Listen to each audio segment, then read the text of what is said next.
Good evening, everyone, and Happy New Year. We'll call the meeting to order. Joy, would you please call? Actually, no, we're not going to call the roll yet because we're going to introduce our new council member. Council, I know most of you received a message from me last week and probably saw in the newspaper that to fill the position that Susan Silvers is vacating for this coming year, I'm going to propose Jessica Ledger-Kalin to join us, and she will serve for a 12-month period, and then in November there will be an election for this seat. But we are happy that Jessica's agreed to join us for the year, and we've had a couple of conversations. We haven't really started an orientation yet, but I think Jessica's really up to the job, and we look forward to having her join us. So if you join me out front here, Jessica, and we'll do our swearing in of office. Right in front of the podium. Right there, so everybody get a good look at you. Okay, so raise your right hand, please, and repeat after me. I state your name. I, Jessica Ledger-Kalin, Do solemnly swear do solemnly swear that I will support the Constitution of the United States that I will support the Constitution of the United States and the Constitution of the State of Iowa, and the Constitution of the State of Iowa, and that I will faithfully and impartially, and I will faithfully and impartially, to the best of my ability, to the best of my ability, discharge all the duties of council member discharge all the duties of council member in the city of Fairfield in the city of Fairfield, as now or hereafter required by law. as now or hereafter required by law. Congratulations. Thanks very much. Come up and join us.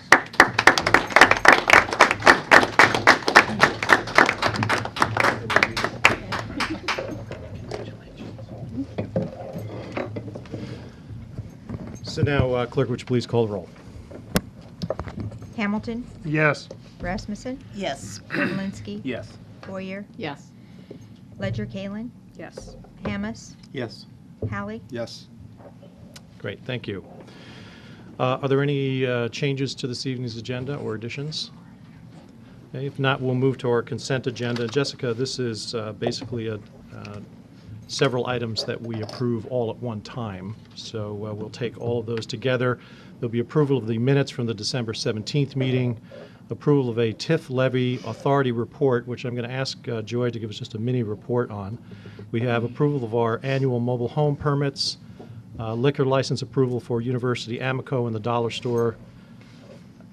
General Store, and a resolution for employment at the wastewater department, and claims in the amount of $420,905.17.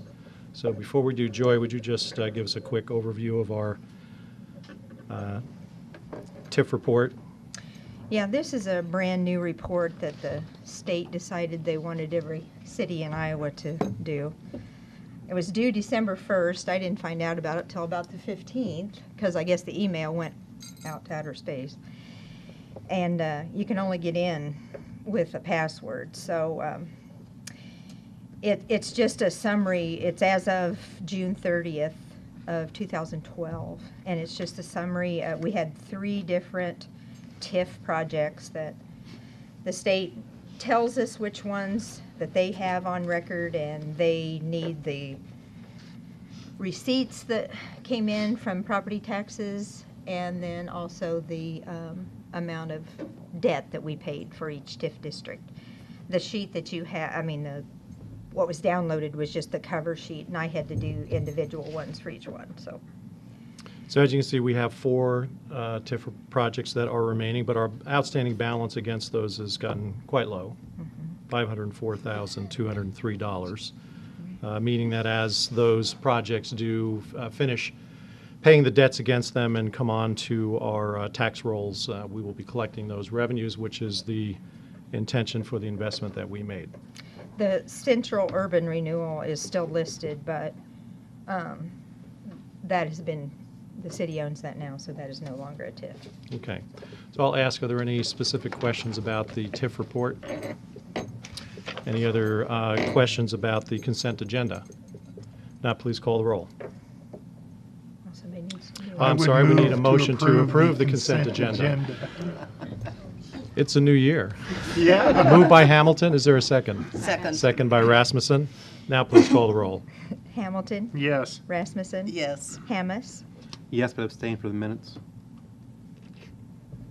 Revelinsky, Yes. Hallie, Yes. Boyer, Yes.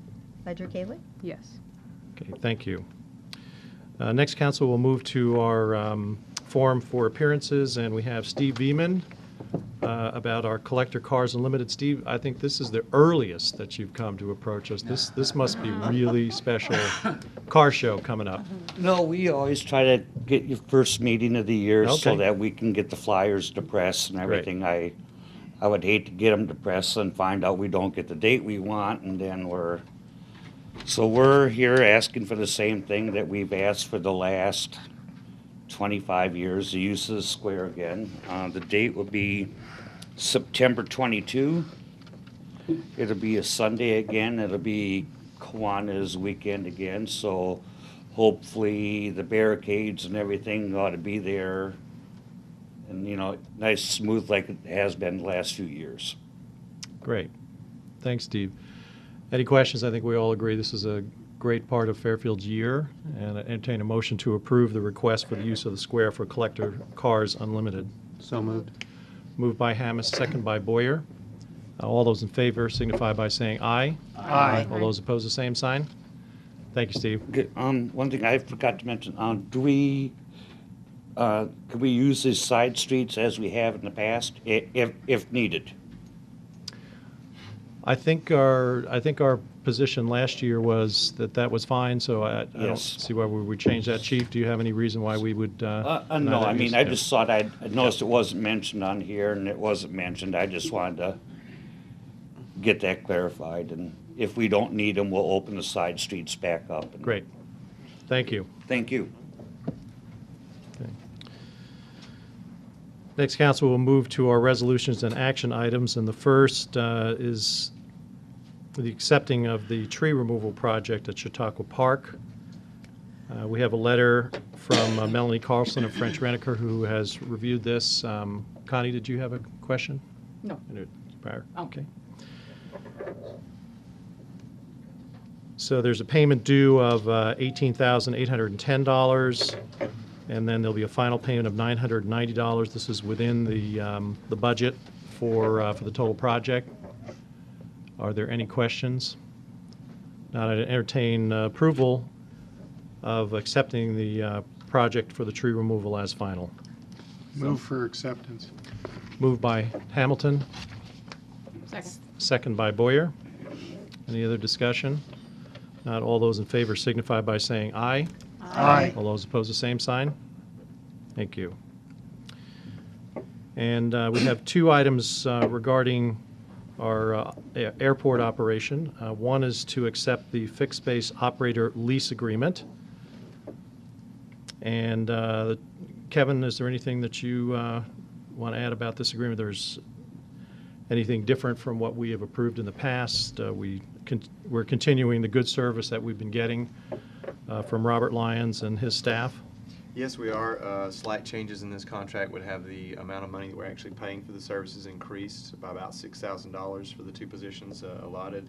Haven't had an increase in there in I think well over 15 years probably. Other than that, it's for the standard terms of the contracts. It has been approved. It came with our approval to the airport board and was approved by the board unanimously, I believe, recently. So. Okay. Thank you. Any questions regarding the lease agreement? Not entertain a motion to approve. I'd move for approval. Moved by Rasmussen, Second. second by Hamilton. Any other discussion? Not, please call the roll. Rasmussen, Yes. Hamilton, Yes. Boyer, Yes. Hallie, Yes. Ledger Kalin, Yes. Revelinsky, Yes. Hammes, Yes. Okay, and then along with that would be the airport management contract. Move for approval. Moved by Revelinsky, Second. second by Hamilton.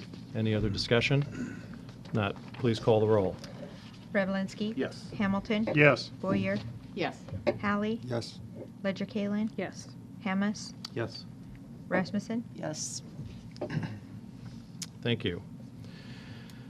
Hey, Council, we're moving to our third and final reading for the residential and urban revitalization area and tax abatement policy. I know this has been through 2 readings.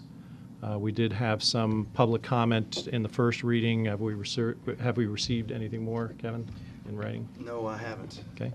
This is a public hearing for the third reading. I'll declare the public hearing open at this time. Is there anyone who would like to address it?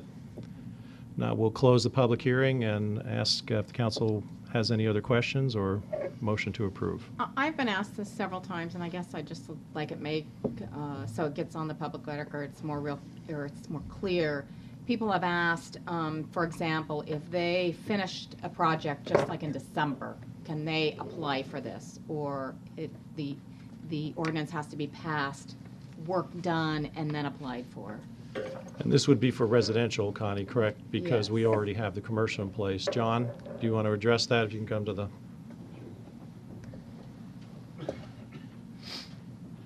I'm sorry to say they can't. Okay. Actually, when we publish this and look to a startup date of February 1st, that'll be the beginning of residential restoration to an abatement process. If it was commercial or it was industrial, we could do it under our prior, and they could do it for 2 more years into 2015, basically, if they started before February 1st, but not residential. Okay, great. Okay. Yeah. I just wanted that clarified. Thank you. Thank you, John. Any other questions or discussion? If not, entertain a motion to approve the third and final reading. So move to approve. Moved by Hallie, second by Hamilton. Discussion. Please call the roll. Hallie, Yes. Hamilton, Yes. Boyer, Yes. Rasmussen, Yes. Ledger Kalin, Yes. Revelinsky, Yes. Hamas. Yes. Thank you.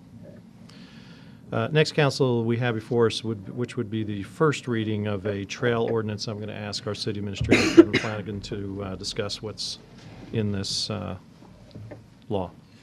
Yes, Your Honor. Basically, we look at all different aspects of trail crossings in the ordinance. It would be designed to replace 192840 in our sidewalk ordinance. Deals with right-of-way issues in the crossings, site distances, right-of-way delineation, how wide that right-of-way has to be when paving the crossings, how far outside of the actual area of traffic. In other words, aprons need to be paved. City engineer Melanie is here if you have any questions about that. Most of this stuff is built off of state SUDAS, I think, requirements. Melanie, you want to come up and have a word as well? While Melanie's coming up also, just to ask, is this, was this designated to be a first reading this evening, or is this just being presented for information at this point? I would like to see a first reading if Okay. it pleases council. Yeah, the public just to go ahead and safety- move forward in Okay. it. Public Safety Committee did move to bring this to council for a vote. Okay. Go ahead, Melanie. I agree with everything Kevin said. The majority of the stuff taken from this is related to design standards in SUDAS and the Iowa Department. Excuse me, I have Can cold. you tell us what the acronym is that you're referring statewide urban design. to? Close enough. Okay. It's in the minutes. It's used by a lot of the Des Moines metro area as well as Iowa City Ankeny as their city design standards. It's recognized as a state urban design standard. So in addition to SUDAS, we also used and referenced the Iowa DOT bicycle design guidance, bicycle path design guidance. Most of the trails within the existing loop system have followed previous versions of the DOT design guidance. They've changed the width and some other requirements, and so this document is intended to grow as the DOT changes their regulations as well. Okay. And was the intention also to deal with the crossings at the the trail crossings that are going, or new crossings that are going through, as major thoroughfares. Exactly. Major thoroughfares as well as driveways. It's kind of built to meet all ends. Obviously, the big difference between those two. But we had a local development that was going to be needing to do a crossing soon, and we just felt like it was a good idea to get our act together on exactly what we're going to require in those crossings, particularly given that a lot of future crossings that occur are going to be opening access into developable pieces of property, as this one would. This one was related to our college. So, I mean, we tried to do something that would ensure the safety, but also make, crossings possible on a reasonable level. I think 600 feet is the mark we have now between crossings that would be allowable. But it also has a relief mechanism, per se, a review mechanism, where that if a crossing were denied for some reason by admin, then that could be brought to council, because there could be some outstanding reason outside of the normal case that would, need to look at that. Okay. It does have a council review built into it. All right. Thank you very much. So I'll declare a public hearing open on the first reading of the ordinance at this time and ask if there's any comment from the public regarding this. I know sidewalks have in the past been a little hot potato, so I hope that we do get a little press on this to see that the public gets a good opportunity to look this over and know what direction we're going. Not seeing any comment, we'll close the public hearing, and we'll ask for a motion to pass from the first to the second reading tonight. So moved. Moved by Hallie, Second. second by Hamilton. Any discussion? I did have one question. Now, in this anywhere, and I guess I may have missed it, but does it consider handicap crossing? I mean, ADA ramps, issues that arise from paved sidewalks or paved trail crossings? I would have to double check, but I believe the DOT design guidance already includes the 1/8 inch or is it a 1/4 inch lip that's allowed for ramps, and then the 2% cross slope for ramps. I believe those are already in the DOT, but I can And check then those this for further refers readings. back to that particular design manual? Correct. Okay. Okay. Any other questions or discussion? My question Yeah. is, who is responsible for maintaining the crossing area? I mean, is that a city obligation, or who will maintain those crossings? It'll be maintained the same way the crossings are now. Your crossings of streets that are dedicated to the city, those are maintained by the city and the Trails Council. When they are crossing someone's paved driveway, they were initially put in by the Trails Council, but if someone needs to do maintenance to their own driveway, such as plow the snow, they would be plowing the snow on their own driveway, which may include a portion of the trail. They would be responsible for it in that area? They wouldn't, as we talked in the committee meeting, they wouldn't plow up to the trail, stop, and then get on the other side. They'd just plow the snow the right whole way across. through. Okay, Yeah. fine. Yep. Thank you. There could be some instances where we might be caught as an island, so to speak, where it's a piece of right-of-way that is actually surrounded on both sides by private property, and I think we'd have to look at those, but I don't see a huge problem. There's not going to be that many of those. No. Because they're going to be typically connected to a public right-of-way, I would think. Good. Thank you, Martha. Any other questions? Okay. If not, please call the roll. Hallie, Yes. Hamilton, Yes. Ledger Kalen, Yes. Rasmussen, Yes. Hamas, Yes. Revelinsky, Yes. Boyer. Yes. Okay, thank you. Next, we have an action item on a lease for property that we're not, and I understand we may be tabling that. John, Yes, are we Your Honor, ready if with I that could lease? request that, I'd like to table that for this evening. Okay. So a motion to table the consideration of the MRC lease for city property. We'll be bringing that out at a future meeting, though, I would say as Okay. well. So moved. Okay, moved by Hams, thank you. Second by Boyer. All those in favor signify by saying aye. Aye. All those opposed, the same sign. Okay, so we'll potentially have that ready at our next We meeting. were, Your Honor, we weren't able to get it ready for tonight, but they do have full intention of doing this over the winter, and we'll be bringing it forward quite soon. I would say at our next meeting, hopefully.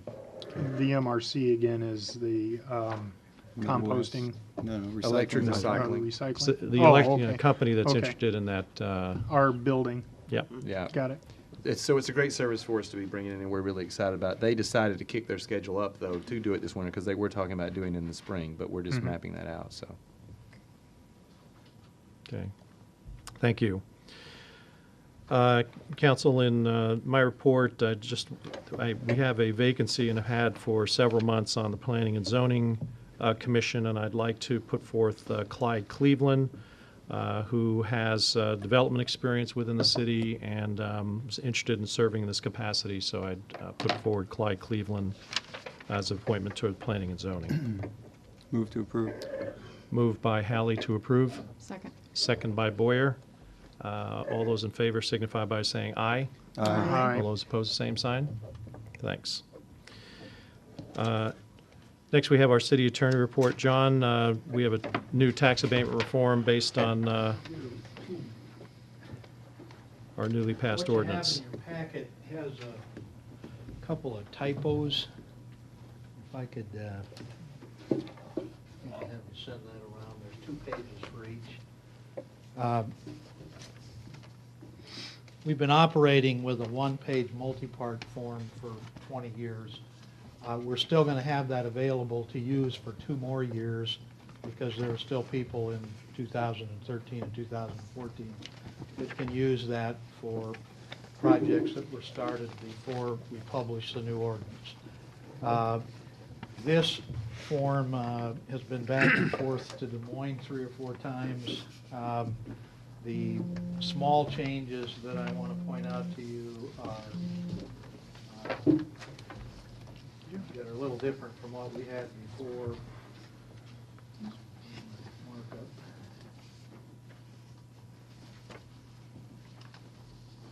On the front page of this, we've got down about the middle of the page some discussion and instruction about what is eligible for this.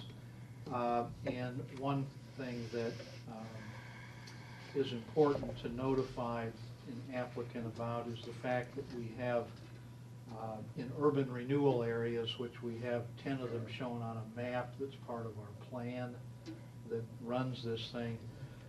Special council approval if there is an abatement allowed in an area that is part of an urban renewal area. Now, that isn't to say that you necessarily will have difficulty with the kinds of improvements.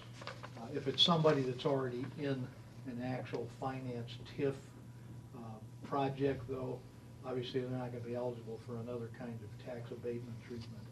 But if it's the house next door and they just happen to be in the defined neighborhood of the urban renewal area, there isn't any reason you shouldn't give them the benefit. So they will have to apply to you, though, for special approval if you're in one of the 10 mapped areas that's in the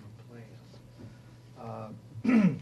That would include the TIF areas that were mentioned in Joy's report.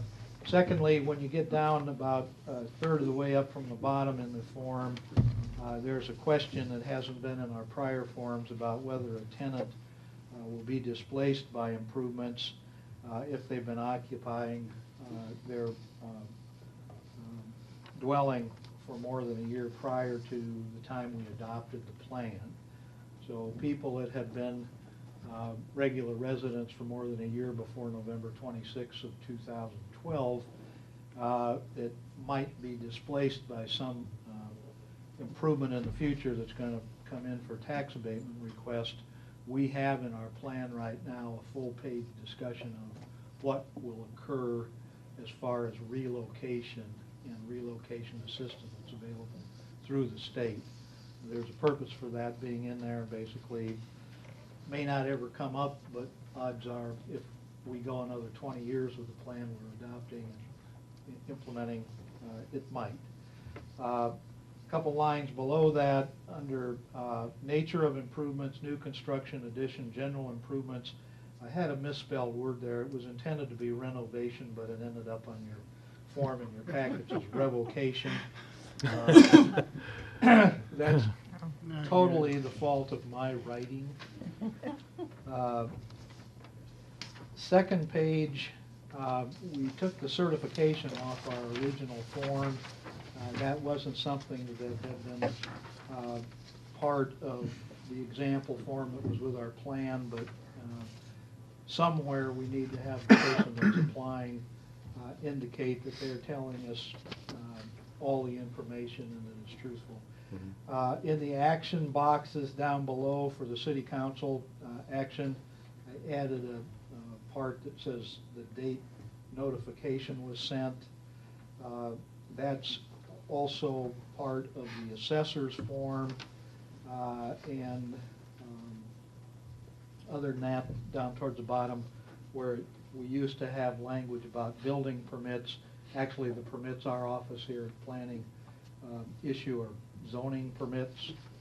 So aside from those minor corrective changes, your form is the form that I'm recommending you use and have available starting at the time you're through with your publication.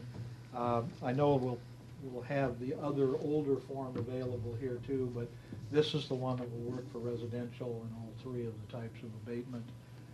If you have questions about this, probably ought to talk about it now. This has been in front of Kevin and some of the people at the front desk. Yes, John? Yeah, this relates to Connie's point. It won't really be an issue in the, as we move out in the future, but to start, there's nothing on this form, that asks, when did you start your renovation? When did you finish it? I don't see it. There's a place where you put the date that you're signing the form, but other than that, there's no time constraint on it. So maybe, since we're starting it and we don't want to, say, well, yeah, someone could, we can't tell if someone did the renovation in 2011 and now are applying for it based on Well, this if they were form. coming in right now at the end of January 2013 and were telling us what their estimated actual date of completion is, that's what the assessor would be interested in. And that's all we really need to be interested in, because if they've been working on it for 5 years, like some places in town, and they're just now getting done, they're still going to be eligible under our new ordinance if they haven't completed it. Even Then though it's it's up to the against our assessor. code Yeah, to be building that long. Against our code to The keep permit anybody's- date is on there though, John, at the bottom, very bottom of the first page. Joy was pointing that out. When you actually pull your permit. So that would So probably it's they the get date their- the permit's issued, that would be the start date of the activity. And Yeah, so that for would have to purposes be of the- after. of the abatement, After yes. the approval of the ordinance, in order to get approved for the abatement. Okay. Exactly, and your typical building permit is good for a year, but you can get, a year's extension at a time when you do building. But You just not all need to- projects require a building permit, only if you're changing the footprint of the building. That's true. That is true, but That's true. we are having discussions of, I'm gonna say Baltimore. We're having discussions of the building code, going forward with the building code at some point. So I would say in the next year or two, we might be coming back with a proposition to council and revisit. I've been talking to some, he's laughing. It didn't go. Happy New Year.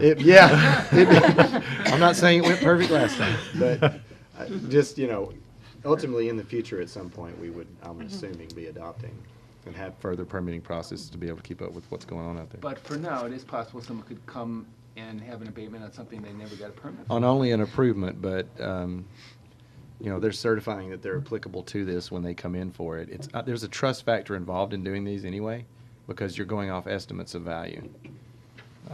But And we take their estimate, basically? Yeah, we do. yes, And there's, Initially, once Has- once yeah. it's done Until- though, the assessor makes their determination of what it is, and that's what Valuation, right. the ultimate valuation is. Right. it is, yeah. So, just getting an estimate to begin with isn't going to hurt anything. well, it's it's just that, not that our building permits cost, or zoning permits cost all that much, but I think people maybe undervalue what they're going to build just because of the cost of the permit, so. And we do, they come in for a building permit, people tell you what the estimated cost of that, is gonna be. So there's a factor there as well, even though later on it is assessed and taxed in one way, your permit's based on another way generally. Yeah, but in the final analysis, you're right, Darren, the most important thing to us is what that final assessment's going to be. Yeah, good. Okay. Thank Only you, John. reason we're reporting on this basically is it's different than what was attached to your plan. We'd like you to use this now that you've adopted the ordinance. Okay? Thank you. And has this been reviewed by committee at all, John, or is that? I don't think That's just, it's been but through our city administrator. But, and I'm just Council. thinking, do you want, as council, would you prefer to take this up for approval at the next meeting to have an opportunity to review, or is, you feel this is complete enough with the amendments John's made to approve this evening? I guess, I feel that it, we're at the point where it could be approved. I Okay. mean, I think we've covered it thoroughly enough. Great. I'll take that as a motion. Move for approval. Okay. Moved by Rasmussen, second by Revelinsky. Any other discussion? Not, please call the roll. Rasmussen, Yes. Revelinsky, Hallie, Yes. Hamilton, Yes. Ledger Kalin, Yes. Boyer, Yes. Hammes. Yes. Thank you, John. Next, council, we'll move to our committee and board reports. First will be environmental and franchise utilities report. Well, we met to discuss one agenda item, that is our community compost program we're working on. The long and short of it is that we're just moving ahead with yard waste at this time, and I think I misspelled the word trial there. It's supposed to be a trial pile, not a trail pile. But I'm supposed to, got a little dyslexic when I was typing them up. I'm supposed to be trying a little small section of maybe incorporating some vegetables, either from one of our grocery stores as produce that didn't sell or whatnot. But we're being very careful about this because we don't want to produce offensive odors. We do have the lease with FIDA to use the land at the end of 20th Street. And essentially, we're just going to consolidate the mulch piles we've got and offer the opportunity for citizens to bring out leaves and cut grass and small branches, just like they used to do at the wastewater plant. And that would just sit there and naturally compost. We're going to go one step further and look into hiring a professional grinder to come in. I know Kevin spoke with them today, and we're going to try to find out what his fee is. Well, some of us took a field trip to Lee County and talked to their waste authority, and they use this guy. He comes in a few times a year, grinds up all their material, and then you put it in windrows, these piles that help the decomposition. So we could actually turn something that, we don't want to think of it as waste, but something that might end up in the landfill, divert it from the landfill and turn it into something useful. If we do a yard waste only, it won't be a really high quality compost. It'll be kind of a high carbon something, but something that people can use at least in their gardens or in their farms or whatnot. Question, Michael. Right now, we have the program for, with the paper bags that you can put your yard waste and the city picks it up. Will they, would then the waste management bring them to this place instead of? That's what we want, That's yeah. the idea. We want to mix it in, yeah. And then, but if people want to bring their own yard waste, they don't have to buy the bags. No. But now, if they're going to transport a bunch of leaves or grass clippings, they're going to have to put it in something. But we're not going to allow plastic bags, I presume, in the No. thing. So you could bring the bags and then unload them there? Is that the idea? That's the idea, yeah. You could empty them in the yard or in the area. Yeah, we don't want any plastic bags. We don't want anything Right. But you can non-degradable. transport them with it. Will you post that? Yeah, it's going to Because take obviously- education. It's going to take a little enforcement. We're not sure exactly how often, how many times a week this thing will be open to the public. We want to gate the road that leads to it and have something in place to prevent dumping. Because, and Kevin has been through this before, and he said those plastic bags can make a mess of your compost and get all chopped up and kind of ruin your batch. So we'll take some policy and I don't want to say policing, but keeping an eye on it. But we're pretty confident we can manage it. Maybe really clear signs to the instructions of people. Yeah, exactly. Yeah, they actually, the thing is that they actually may come and go that way as well, because I've always experienced that when you put a bag out of compost, it isn't there very long. There are people who notice it and will take it for Oh, themselves. you mean curbside? Curbside. Yeah. So there may that may be the case at the site as well, Yeah. since it'll be more accessible.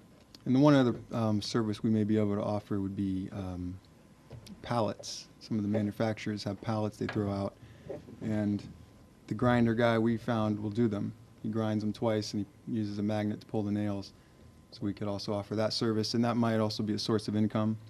Whatever they're paying to throw them out, they could pay us that same amount or a little less, and we'll take the pallets off their hands.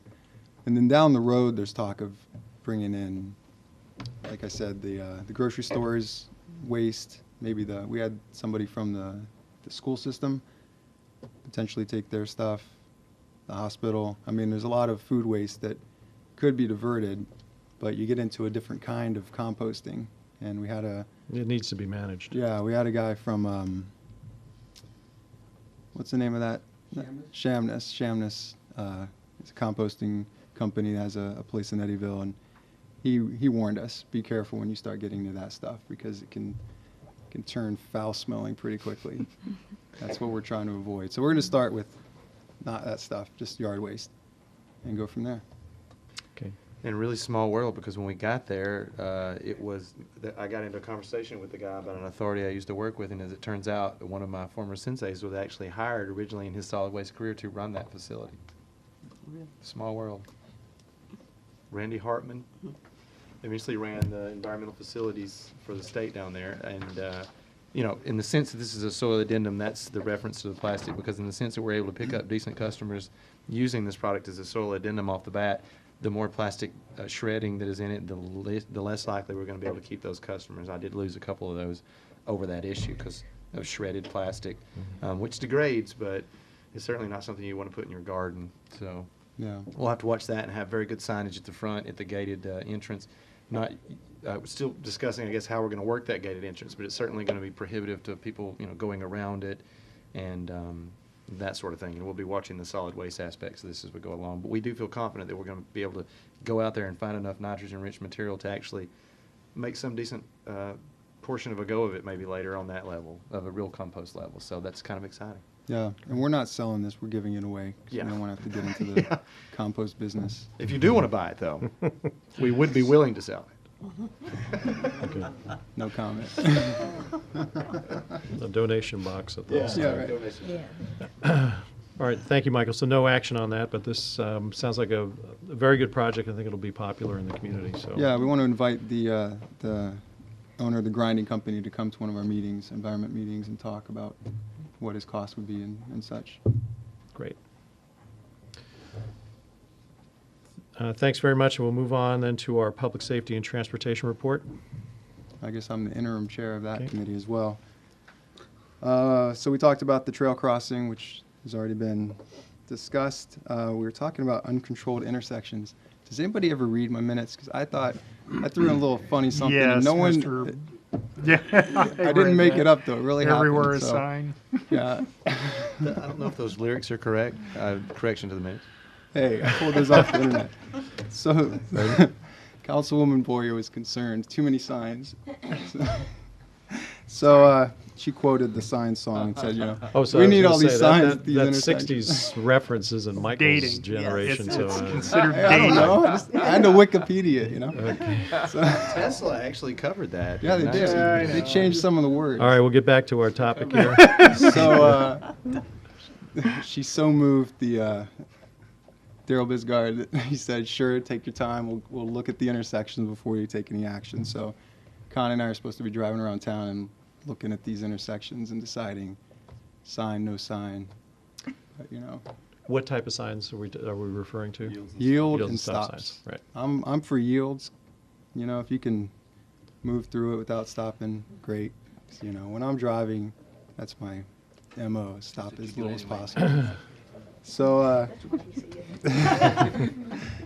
and then, Daryl brought up an issue. We got a letter from our friends at Burlington Northern Santa Fe Railway complaining about our 9th Street crossing not being safe enough, post-quiet zone. So the issue is Low Street comes up to the 9th Street crossing from the east, and you have the Falco trucks coming off, sometimes taking a left to go through the crossing. And you can see on the road their tire tracks because it's kind of a gravel road. And when we were out reviewing the quiet zone, we saw a set of tracks that kind of cut a little too much to the left going through the crossing and kind of upset the railroad company. So they wrote their letter, which I believe they do in general after a quiet zone. If they have any issue at all, it's kind of a liability thing. They just want to have it for the record. But they asked us to review that crossing a little. After that meeting, we changed the way those delineators, the flexible delineators were situated to allow the trucks to get out there and not have to take that sharp left turn. And I already talked to the plant manager, so I felt like that was due diligence. But for the record, I'll go and talk to him about maybe making that a no left turn from Low onto 9th.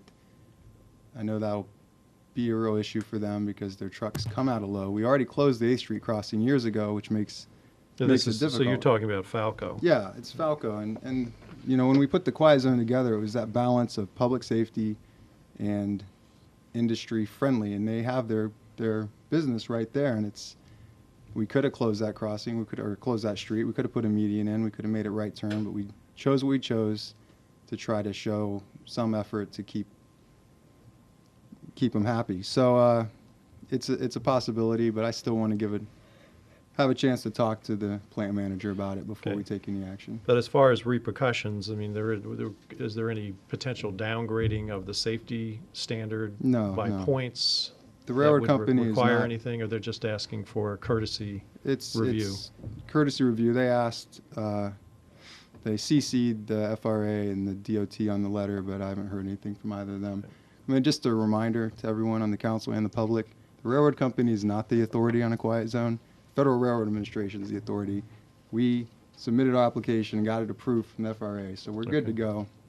They can put in their 2 cents and send letters out, but that doesn't change our status. Okay. And then we had a final issue of, wasn't on the agenda, so it's just a discussion about the flashing light at the crossings for certain trail crossings. The question was, if one of them gets shot with the gun, then who's responsible for fixing it? So one was shot with the gun, and we found out. So I suppose the city fixed it because it was within city limits, and if it's in the county, then it's the county's job. That's what we figured. Yeah, typically, as would be the case with any other signage, safety signage within city limits. But that was fixed, right? Yes. That's it. Okay. Thanks for your report, Michael. Any other questions? If not, Property Committee? We had a short meeting tonight before this meeting. We discussed 3 topics. We had that Chief Bond brought to our attention. We had a tree house built in the right-of-way at 602 North Court. We talked with John Mosby about that. We gave them 45 days to remove the tree house to another. Owner, Tony. That's the owner, Mosby. He was speaking for the owner. His son plays in the treehouse with the owner's son, so he came and spoke for both of them, I guess. But John Aramusby. yes, sorry. That's right. But they were going to move the treehouse, asked for a little time because of the weather to get it done, so we allowed them 45 days. And if that couldn't be completed, get with Chief Bond, call him, tell him what was going on, why they couldn't get it moved, and they were okay with that. Okay. And we had 2 unsafe structures. We talked about one was at 406 North 6th Street. The owner's children were here to talk about that with us, as well as Chief Vaughn. The property's in poor condition, broken windows, bad doors, in need of lots of repair. They've received several letters and did not respond, did not correspond back. They finally were cited into court, and they pled guilty, paid a fine. We gave them 60 days to bring the property into compliance or move forward with condemnation. They're trying to sell the property to another individual right now, but that's not happened yet. And the last property was at 807 West Depot. The owner of that property did not show up at the meeting. That property also has been partially torn down already. It's got doors standing open, broken windows, falling down. Recently, evidently, it sold at tax sale. Someone bought it at tax sale. I'm not sure who would do that, but it was done. We asked Chief Vaughn to move ahead on that property with condemnation through the city attorney. Okay. So just the one property of the 2 that were reported are going to move forward to condemnation? Correct. Okay. And that was 807 West Depot. Okay. Okay, thank you for that report. And then if that the next step would be to come back here. Kevin, anything to report from City Administrator? We don't have anything on the No, Your agenda. Honor, I but have nothing. Do any We department do- heads? I would just mention that, to just announce that we do have our meeting this Saturday, work session. Yes, we're going to have a little work session on Saturday morning from about 9 to 12, where we'll be just looking at macro planning issues and kind of what we may have a little update on where we're at on the budget, but of course, we're not finished yet, but we will have an update on that as well. And department heads will be speaking to council and whoever else is present about what's going on in their departments, what we're looking forward to coming up in the year, maybe what we've dealt with over the last year, and taking questions and hopefully, doing that for the morning. And then we'll cover that other stuff afterwards, have a few graphs to look at, 5 years increments, what we're looking at, general short-term planning increment. So it should be a fun time by all. Good. And if there are any council committees that have any issues that they're looking at for the coming year that they would like to discuss with the entire council in a work session format, that would be fine too. Just with our work sessions, we generally don't have a business agenda, so we're not taking any actions. Although there may be something that we would like to get on before the next meeting, if as one action item. Yes. If you do, let's start it out with that. Yeah, we probably will. We'll have Okay. that one action item on the urban renewal, so. Okay. Okay, thanks, Kevin. So at this point in time, we are going to go into closed session for a professional evaluation of personnel. That'll be via Iowa Code Section 21.5. So I'd entertain a motion to go into closed session, and then we'll ask to clear the chambers and go into our closed session. Move to closed session.